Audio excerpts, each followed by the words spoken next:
Hello friends, मैं हूँ शिवानी। कैसे हैं आप सब? आई होप आप सब अच्छे होंगे। स्वागत है आप सभी का यूपी पुलिस कांस्टेबल जीके की क्लास में। आज की क्लास में हम मॉडर्न हिस्ट्री से रिलेटेड जितने भी प्रीवियस ईयर के क्वेश्चंस हैं वो सब कंप्लीट करेंगे। So let's start today's class. Question number 92 is Calcutta मदरसा भारत में राज्य संचालित शैक्षिक संस्थान डैश द्वारा संचालित स्थापित किए गए थे। Option A is Lord William Bentinck. Option B is Syed Ahmed Khan. Option C is Lord Wellesley. Option D is Lord Warren Hastings. The right answer is option D, Lord Warren Hastings. Lord Warren Hastings Bengal का अंतिम governor और बंगाल का पहला governor general था। इसके शासनकाल में हुए प्रमुख कार्य है, बंगाल में द्वैध शासन की समाप्ति हुई इसी के शासनकाल में 1772 में। रेगुलेटिंग एक्ट के तहत कलकत्ता में उच्चतम न्यायालय की स्थापना हुई 1774 में। तीसरा, प्रथम आंग्ल मराठा युद्ध इसी के काल में हुआ था 1775 से 82 ईस्वी में। चौथा, द्वितीय आंग्ल मैसूर युद्ध भी इसी के शासनकाल में हुआ था 1780 से 84 ईस्वी के बीच में। कलकत्ता मदरसा की स्थापना इसने कराई 1781 ईस्वी में। बोर्ड ऑफ रेवेन्यू राजस्व बोर्ड की स्थापना तथा कोष को मुर्शिदाबाद से कलकत्ता लाया गया था इसी के शासनकाल में। 93 इनमें से कौन सी रचना रविंद्रनाथ टैगोर द्वारा संगीतबद्ध नहीं की गई है। ऑप्शन ए इज एकला चलोरे। Option B is Amar Sonar Bangla. Option C is Chit Jetha Bhay Shunya. Option D is Kadam Kadam Badhaye Ja.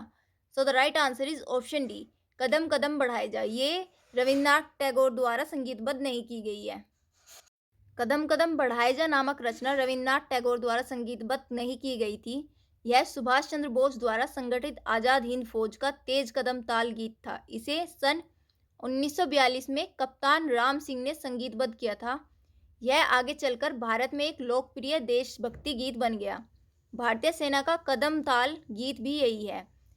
ये जो कदम कदम बढ़ाए जा है, ये सुभाष चंद्र बोस द्वारा जो संगठित आजाद हिंद फौज थी, इसका तेज कदम ताल गीत था। इसे सन 1942 में किसने संगीतबद्ध किया था? कप्तान राम सिंह ने संगीतबद्ध किया था इसे।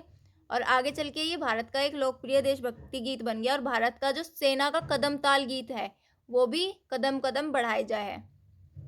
नंबर 94 इज एक अखिल इस्लामी आंदोलन तहरीक रेशमी रुमाल किस आंदोलन से शुरू हुआ था? ऑप्शन ए इज बरेली आंदोलन। ऑप्शन बी इज देवबंद आंदोलन। ऑप्शन सी इज खिलाफत आंदोलन।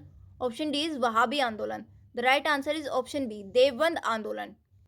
एक अखिल इस्लामी आंदोलन और तहरीक रेशमी रुमाल आंदोलन देवबंद आंदोलन से शुरू हुआ था। ये इसके तहत रुमाल पर गुप्त संदेश लिखकर भेजा जाता था जिससे अंग्रेजी फौज को आंदोलन के तहत की जाने वाली गतिविधियों की खबर ना लग सके। दारुल उलूम देवबंद की आधारशिला 30 मई 1866 ईस्वी को हाजी आबिद हुसैन व मौलाना कासिम ननौतवी द्वारा रखी गई थी। देवबंद वहाबी विचारधारा इस्लामी शिक्षा दर्शन के प्रचार प्रसार के लिए संपूर्ण विश्व में प्रसिद्ध है। क्वेश्चन नंबर 95 इज महाभारत का अंग्रेजी भाषा में अनुवाद करने वाले पहले भारतीय कौन है? Option A is T A Saraswati Amma. Option B is Kishori Mohan Ganguly. Option C is Vallabhacharya. Option D is Pandit Ram Avatar Sharma. The right answer is option B, Kishori Mohan Ganguly. Mahabharat का अंग्रेजी भाषा में अनुवाद करने वाले पहले भारतीय किशोरी मोहन गांगुली है। क्वेश्चन नंबर 96 इज 17वीं सदी में किस सिख गुरु ने दारा सिखों को पनाह दी थी? Option A is Guru Hargobind. Option B is Guru Ramdas. Option C is Guru Har Rai. Option D is Guru Tegh Bahadur. The right answer is option C, Guru Har Rai. 17वीं सदी में सिख गुरु हरराय ने दारा सिखों को पनाह दी थी। दारा सिखों शाहजहां का बड़ा बेटा और औरंगजेब का बड़ा भाई था। गुरु हरराय का कहना था कि दारा सिखों मुसीबत में था और एक सच्चा सिख होने के नाते उन्होंने उनकी मदद की। क्वेश्चन नंबर 97 इज निम्नलिखित राष्ट्रवादियों में से कौन सा युगांतर पार्टी का सदस्य नहीं था जो 1906 में शुरू हुई थी? Option A is Dadabhai Naoroji. Option B is Amarendra Chatterjee. Option C is Aurobindo Ghosh. Option D is Surya Sen. The right answer is option A, Dadabhai Naoroji. Yugantar party कब शुरू हुई थी? 1906 में शुरू हुई थी। और इसके सदस्य कौन कौन थे? अमरेंद्र चटर्जी, अरविंद घोष, सूर्य सेन, बरींद्र घोष एंड भूपेंद्र नाथ। युगांतर पार्टी स्वतंत्रता के लिए सशस्त्र आंदोलन करने वाला एक गुप्त संगठन था। अनुशीलन समिति के साथ मतभेद के कारण सन 1906 में युगांतर पार्टी की स्थापना हुई। अरविंद घोष, बरिंद्र घोष, अमरेंद्र चटर्जी, सूर्यसेन और भूपेंद्रनाथ आदि इस पार्टी के सदस्य थे। राष्ट्रवादियों में दादा भाई नौरोजी युगांतर पार्टी के सदस्य नहीं थे। क्वेश्चन नंबर 98 इज 1940 में निम्नलिखित में से किस भारतीय राज्य में एक महत्वपूर्ण किसान आंदोलन तेभागा आंदोलन शुरू किया गया था? Option A is Sindh, option B is Assam, option C is Bengal, option D is Punjab. The right answer is option C, Bengal. Tebhaga आंदोलन 1946-47 में किसान सभा द्वारा बंगाल में शुरू किया गया महत्वपूर्ण आंदोलन था। किसान सभा क्या थी? भारत की कम्युनिस्ट पार्टी का किसान मोर्चा था ये, जिसमें किसानों ने फ्लाइट कमीशन की सिफारिश के अनुरूप लगान की दर घटाकर 1/3 के लिए संघर्ष किया था। यह आंदोलन जोतदारों के विरुद्ध बटाईदारों का आंदोलन था। इस आंदोलन के महत्वपूर्ण नेता कंपारन सिंह एवं भवन सिंह थे। यह बंगाल के 28 से 15 जिलों में फैला, विशेषकर उत्तरी और तटवर्ती सुंदरबन क्षेत्रों में है। किसान सभा के आह्वान पर लड़े गए इस आंदोलन में लगभग 50 लाख किसानों ने भाग लिया और इसे खेतिहर मजदूरों का भी व्यापक समर्थन प्राप्त हुआ था। क्वेश्चन नंबर 99 इज निम्नलिखित में से भारत के लिए यूनाइटेड किंगडम कैबिनेट मिशन 1940 के सदस्य कौन थे? यहाँ पे कुछ नाम दिए गए, इनमें से बताने कौन कौन से थे। P Pethick Lawrence, Q Stafford Cripps, R A V Alexander. Options are, option A is केवल पी और Q, option B is P, Q और आर सभी, ऑप्शन सी इज केवल पी और आर, ऑप्शन डी इज केवल Q. The right answer is option B, P, Q और R. सभी के सभी सही है, ये सभी के सभी इसके सदस्य थे। यूनाइटेड किंगडम कैबिनेट मिशन के सदस्य थे ये तीनों के तीनों। ब्रिटेन के प्रधानमंत्री एटली ने कैबिनेट मिशन की संस्तुतियों के आधार पर भारतीय संविधान का निर्माण करने वाली संविधान सभा का गठन जुलाई 1940 ईस्वी में किया था।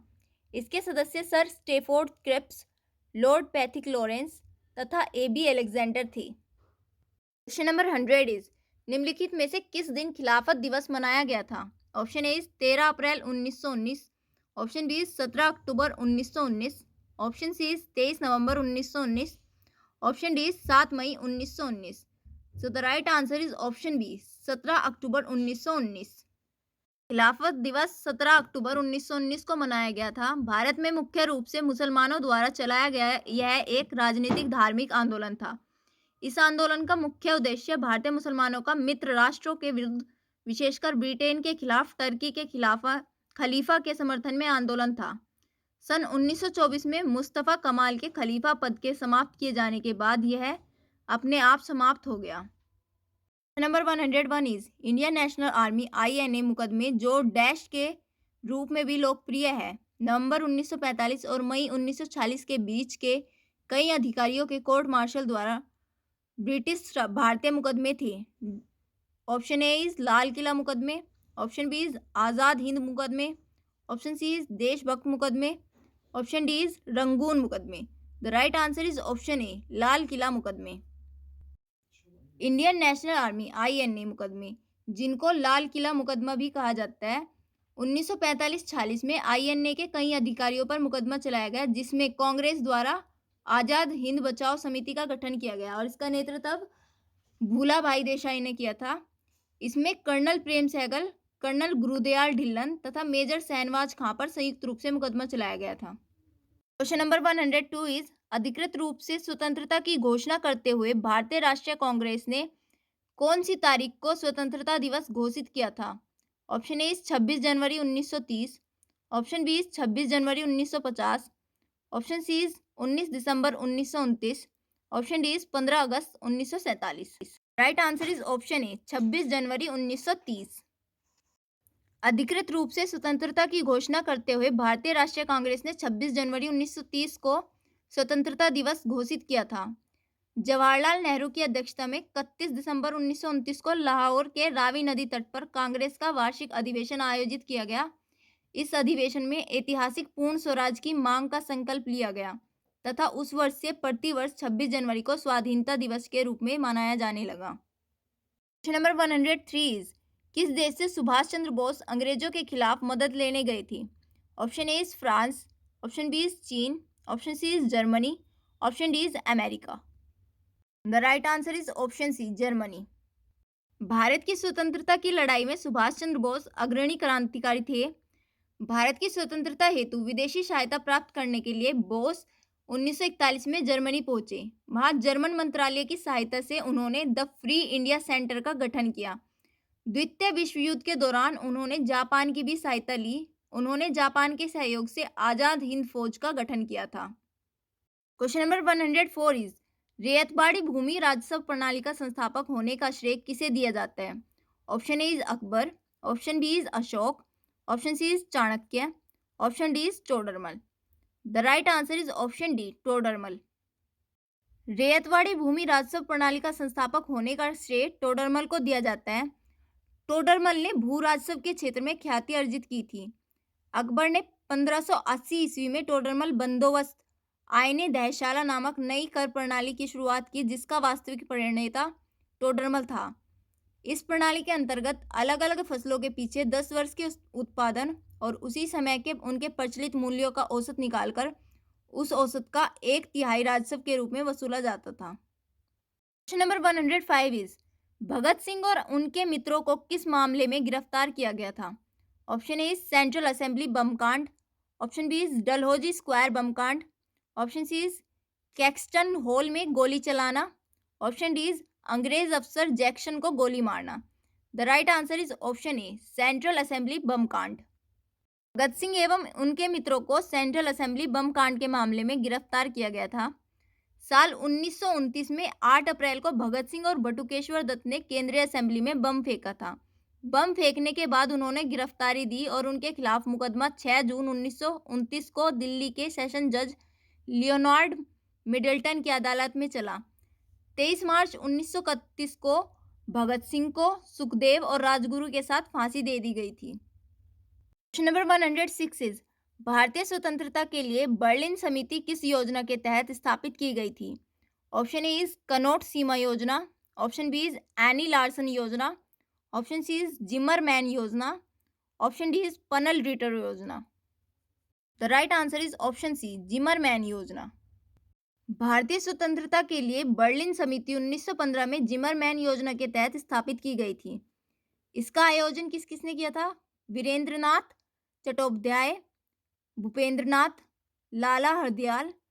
जर्मन विदेश मंत्रालय के सहयोग से किया गया था इसका आयोजन, जिसका उद्देश्य विदेशों में रह रहे भारतीयों को भारत जाकर क्रांतिकारी गतिविधियों को संचालित करने हेतु प्रेरित करना था, हथियारों की आपूर्ति सुनिश्चित करना तथा किसी भी तरह भारत को उपनिवेशी शासन से मुक्ति दिलाना था। क्वेश्चन नंबर 107 इज भारतीय स्वतंत्रता संग्राम के निम्नलिखित क्रांतिकारी में से किसे मास्टर दा कहा जाता है?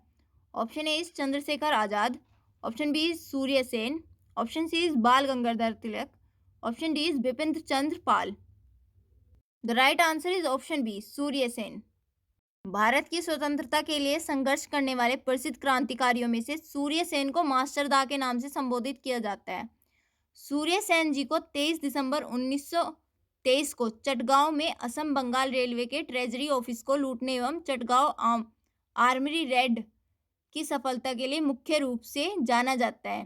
ये चटगांव के नेशनल हाई स्कूल में उच्च स्नातक शिक्षक के रूप में कार्यरत थे। क्वेश्चन नंबर 108 इज डैश सत्याग्रही के रूप में चुने जाने वाले पहले व्यक्ति थे और उन्होंने भूदान आंदोलन की भी नींव रखी थी। Option A is M.K. Gandhi, option B is Jayaprakash Narayan, option C is Rabindranath Thakur, option D is Vinoba Bhave. The right answer is option D, Vinoba Bhave. व्यक्तिगत सत्याग्रह महात्मा गांधी द्वारा सन 1940 में शुरू किया गया। इसके अंतर्गत प्रथम सत्याग्रही के रूप में विनोबा भावे को चुना गया था। इस आंदोलन में दूसरे सत्याग्रही पंडित जवाहरलाल नेहरू थे। भू आंदोलन विनोबा भावे द्वारा सन 1951 में आरंभ किया गया था। एक स्वैच्छिक भूमि सुधार आंदोलन था यह। इसके तहत भूमि का पुनर्वितरण सिर्फ सरकारी कानून के जरिए ही नहीं बल्कि आंदोलन के माध्यम से किया जाने लगा। इसका एक अन्य उद्देश्य अहिंसात्मक तरीके से देश में सामाजिक परिवर्तन लाना था। नंबर 109 इज दिए गए विकल्पों में से कौन भारत के लिए 1946 के यूनाइटेड किंगडम कैबिनेट मिशन का सदस्य नहीं था? Option A is Lord Lawrence, option B is A V Alexander, option C is John Baptista, option D is sir Stafford Cripps. Right answer is option C, John Baptista. John Baptista भारत के लिए 1940 के United cabinet mission के सदस्य नहीं थे। Cabinet mission के 3 सदस्य सर पैथिक लॉरेंस, भारत सचिव, सर स्टेफोर्ड क्रिप्स, व्यापार बोर्ड के अध्यक्ष, तथा एवी अलेक्जेंडर, नौसेना मंत्री थे। इस मिशन के मुख्य उद्देश्य निम्न थे: संविधान निर्माण के तरीकों पर आम सहमति के लिए ब्रिटिश का भारत के चुने प्रतिनिधियों और भारतीय राज्यों से बातचीत करना। बी, संविधान निर्मात्री सभा का गठन करना। सी, देश के मुख्य दलों की मदद से कार्यकारिणी परिषद का गठन करना। क्वेश्चन नंबर 110 इज, निम्न व्यक्तियों में से किसने 17 नवंबर 1932 को लंदन में आयोजित तीसरे गोलमेज सम्मेलन में मुस्लिमों के लिए भारत भूमि से विशेष रूप से अलग किए गए नए भूमि के हिस्से का नाम पाकिस्तान प्रस्तावित किया? Option A is Mohammad Iqbal, option B is Chaudhry Rahmat Ali, option C is Mohammad Ali Jinnah, option D is Abul Kalam Azad. The right answer is option B, Chaudhry Rahmat Ali. वर्ष 1932 से 1935 के बीच कैम्ब्रिज विश्वविद्यालय इंग्लैंड में पढ़ने वाले चौधरी रहमत अली नामक एक मुस्लिम छात्र ने पर्चा जारी कर पृथक राज्य पाकिस्तान की परिकल्पना को जन्म दिया। क्वेश्चन नंबर 111 इज, दक्षिण भारत के मालाबार क्षेत्र में किस वर्ष में मोपला विद्रोह हुआ था? Option A is 1919, option B is 1909, option C is 1921, option D is 1934। The right answer is option C, 1921। दक्षिण भारत के मालाबार क्षेत्र में 1921 में मोपला विद्रोह हुआ था। इसके नेतृत्वकर्ता कौन थे? अली मुस्लियार खां थे। भारत के केरल राज्य में मोपला मुसलमानों के द्वारा सन 1921 में स्थानीय जमींदारों एवं ब्रिटानियों के विरुद्ध किया गया विद्रोह मोपला विद्रोह कहलाता है। मोपला विद्रोह इसलिए सांप्रदायिक हो गया क्योंकि केरल के मालाबार तट पर 1836 से 1922 तक सभी जागीरदार या भूस्वामी हिंदू थे और अधिकांश काश्तकार मुस्लिम थे, जिन्हें मोपला कहा जाता था। मोपला लोग केरल के मालाबार क्षेत्र में रहने वाले इस्लाम धर्म में धर्मांतरित अरबी और मलयाली मुसलमान थे। नंबर 112 इज, 1961 में गोवा, दमन और दीव के पुर्तगाली उपनिवेशों को मुक्त कराने के लिए भारत सरकार ने डैश नामक योजना को अपनाया और उन नगरों को भारत में शामिल कर लिया। Option A is operation trident, option B is operation python, option C is operation Vijay, option D is operation Parakram. The right answer is option C, operation Vijay. 1961 में गोवा, दमन एवं दीव के पुर्तगाली उपनिवेशों को मुक्त कराने के लिए भारत सरकार ने ऑपरेशन विजय नामक योजना को अपनाया और उन नगरों को भारत में शामिल कर लिया। 19 दिसंबर देश के इतिहास में वह तारीख है जिस दिन भारतीय सेना ने गोवा, दमन और दीव करीब 450 साल के पुर्तगाली साम्राज्य से आज़ाद कराया था। 18 दिसंबर 1961 को भारतीय सेना ने गोवा में ऑपरेशन विजय की शुरुआत की और 19 दिसंबर को पुर्तगाली सेना ने आत्मसमर्पण कर दिया। भारत सरकार की बार बार आज़ादी की मांग के बावजूद पुर्तगाली शासन इन इलाकों को आज़ाद करने के लिए तैयार नहीं था। ऐसे में 18 दिसंबर 1961 को ऑपरेशन विजय की कार्यवाही शुरू हुई। 36 घंटे से भी ज़्यादा समय तक चले इस युद्ध में 19 दिसंबर को भारत ने गोवा को आज़ाद करा लिया।